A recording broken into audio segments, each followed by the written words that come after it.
Capítulo 4. Ainda sobre a natureza humana.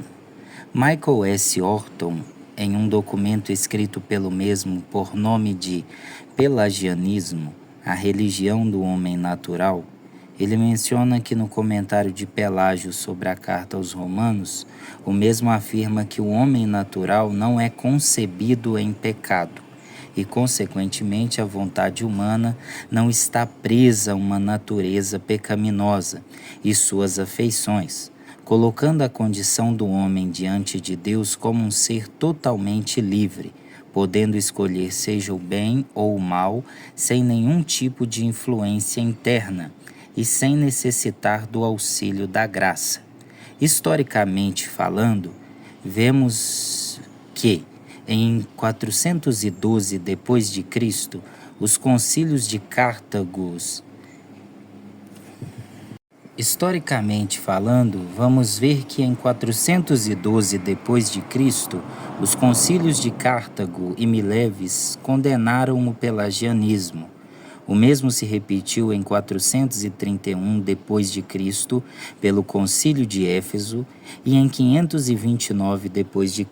em Orange, que foi ainda mais severo, condenando também o semi-pelagianismo, que apesar de afirmar a necessidade da graça de Deus para a salvação, ainda afirmava que a vontade do homem era totalmente livre desde o seu nascimento, negando a natureza pecaminosa do homem.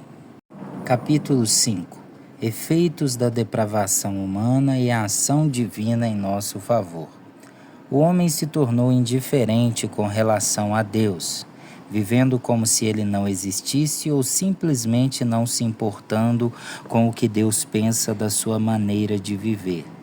O homem, mais do que simplesmente indiferente, passou para uma condição de inimigo de Deus.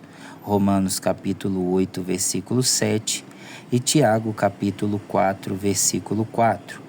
O mesmo agora se encontrava morto em seus delitos e pecados, Efésios capítulo 2, versículo 1, e consequentemente em uma condição totalmente desfavorável diante de Deus, e também inata, no sentido de não ter capacidade em si mesmo para reverter tal situação.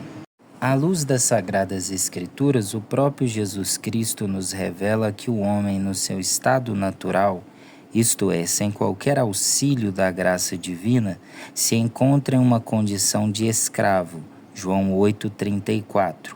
Infelizmente, nós sabemos bem como funcionava a escravidão. Ao menos que alguém pagasse por sua liberdade, o escravo não tinha qualquer condições de pagar o preço pela sua própria liberdade. Em meio a essa triste declaração que o Senhor Jesus nos dá, Ele mesmo logo em seguida nos apresenta a solução. Se, pois, o Filho vos libertar, verdadeiramente sereis livres. João capítulo 8, versículo 36. Eu e você tínhamos uma dívida com o pecado.